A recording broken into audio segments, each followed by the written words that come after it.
Let's go to line 5. Good morning, Brad. You're on the air. Good morning, Patty. How are you today? I'm fine today. How about you? Oh, very good, thanks. Good. Yeah, I called in to talk about Mr. Williams' comments yesterday. Go right ahead. On the PC leadership and the rest of it. I found them pretty troubling, to be honest with you. First of all, on the issue of demographics on the declining population coming up in the future, that's a scientific fact. It's got nothing to do with negative attitudes or anything else. I mean, the university has come out and talked about it. Many of us who've been studying it have talked about it. The government even has a strategy to try and stop it, or they're supposedly developing one. Right. It's not about a negative attitude. It's definitely not bullshit, as he says.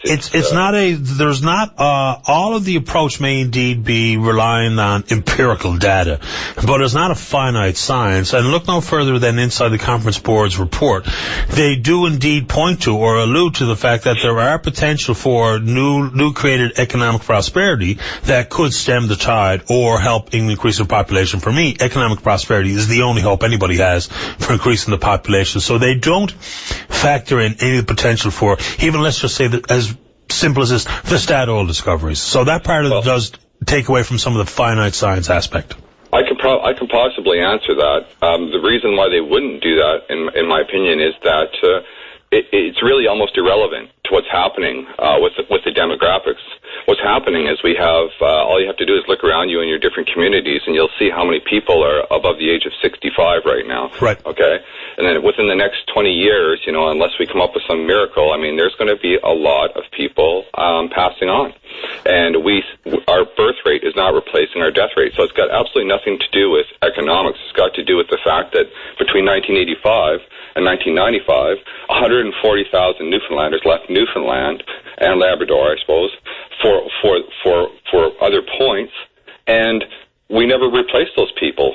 And so we have a big, huge hole from that decade of young people, and those people that left were under the age of 25. So right now they would be in their 45 to 50 range, and those people are gone. And unless we have a massive immigration, basically along the lines of what happened with the Irish immigration in the early 1800s, that's not going to be able to reverse itself. Right, so there's a couple of distinct areas inside the comments right there. And as you heard me yesterday, I think the population decline is a problem. I've been talking about this on air since I started on VOCM, between the aging demographic and how that affects the population. This is a problem. It doesn't matter if it's as bleak as the Conference Board reports or if it's as rosy as Mr. Williams indicates he thinks it is. There's still a problem here. The numbers are the numbers. It's factual stuff that we're dealing with. We discovered Hibernia in 1979, produced it in the mid-80s. We went from over 530,000 people at one point to less than 500,000 during the peak of our most prosperous, right at the end of the tunnel era. So it does say that economic prosperity can't fix it on its own, and nor can we overnight fix this more deaths than births business. But there's something to both sides of the coin here. I don't think either one has carte blanche on being the go-to voice. Well, I think, if, for instance, if you get an oil development, right, you're looking at, maybe 1,000 jobs at the most of any kind of consequence. That comment to me just doesn't make sense. And secondly, I was really kind of upset with the way he portrayed Mr. Barry. I think it was completely unfair. Completely unfair.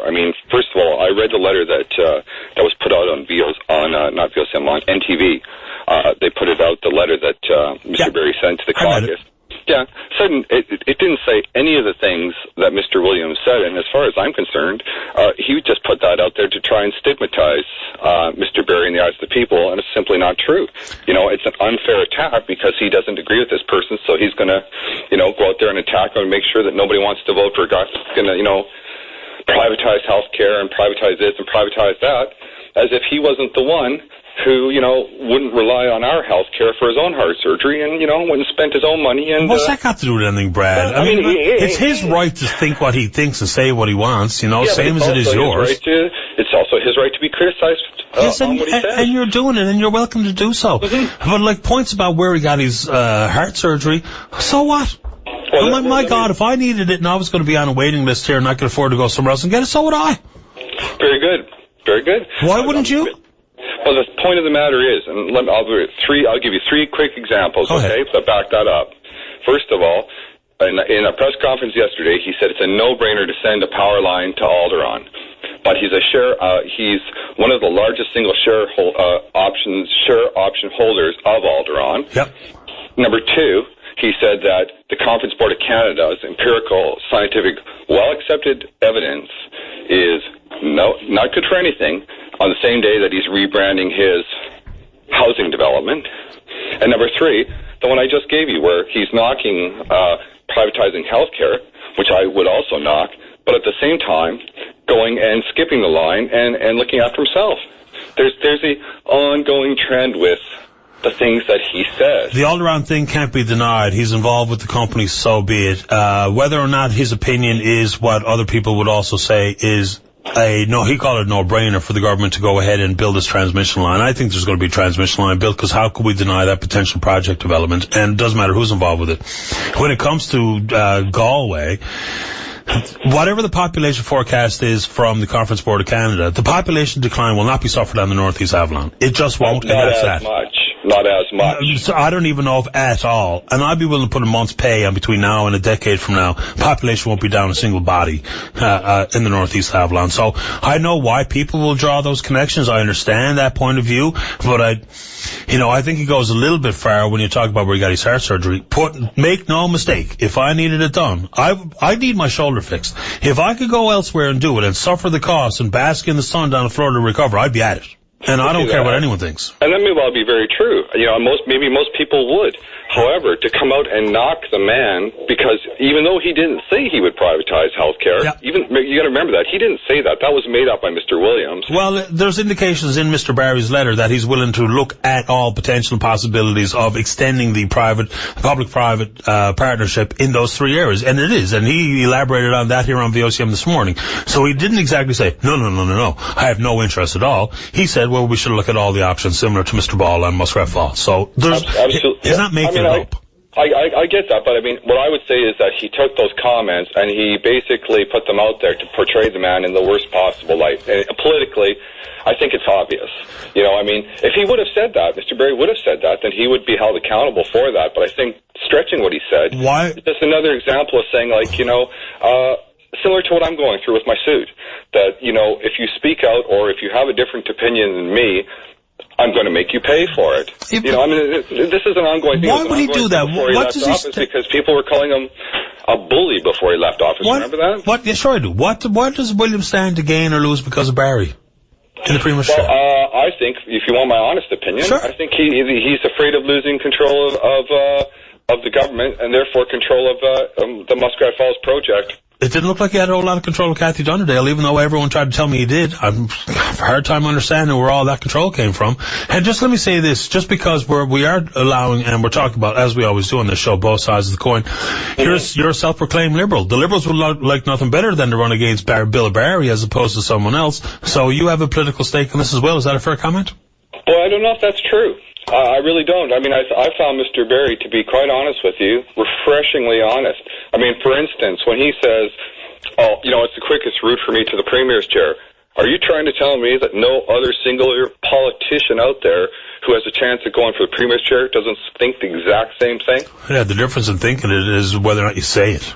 Well, he's an honest man, and he shouldn't be crucified for being honest. No, listen, I've spoken to Bill Barry here on this show. Do you think that the vast majority, or do you think the majority of people listening to Bill Barry or otherwise want to hear someone talk about the fast-track opportunity to be the Premier?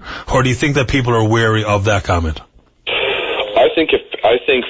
I think really, if people are honest with themselves, if they thought about it, they would realize that every politician is in that regard is identical. And the only difference between Mr. Barry and the rest of them is that he's honest about it. And I find that refreshing. I don't know about other people, but I like it when a man says what he means and means what he says. And when he made his comment about the MHAs, well, it's dicey because, you are going to be working with these people.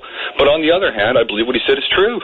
So, I mean, on the one hand, he's not very politically astute, but on the other hand, he's very honest. Well, listen, sometimes there's an amount of honesty that is reasonable when you're running for political office. And when someone says, I'm not a politician, well, boy, you're in the wrong game because you're running for political office. There's a measure of politics required for a consistent, acceptable campaign. I'm not saying Mr. Barry doesn't have one. We don't know what he's going to say. And that's up to him. I appreciate him as a candidate, well, because it's good for me. But... yeah. He could be more, let's put this way, Patty, he could be a little bit more polished and statesman-like, but on the flip side of that, boy, I like listening to an honest politician for a change from what we've been hearing, like just last week as an example, you called out to the provincial government to release the details and make a statement about that management order between Hydro-Quebec and Nowcor that's sitting in the Quebec Superior Court. Yep. Have you got one phone call? Or one email on it from them? I'll tell you what, I'll have someone on this week, that's a guarantee, to speak to exactly that, and other issues, including the PUB review and the mandate. But I get that, Patty, but what I'm saying is, I'm assuming you haven't, so what that You listen to the show all the time, you know they haven't been on.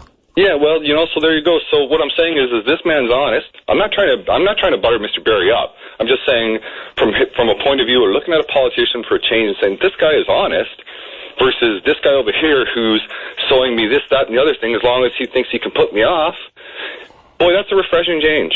And I wish all the politicians would be like that with that degree of statesmanship that you referred to. Well, I think that's kind of required because you have to remember that whoever gets voted in is not just speaking to the people of the province. At some point you're speaking to those outside the boundaries, which does require a certain approach. And whether or not people think Mr. Barry has that capability, once again, that's up to them and the X that they strike.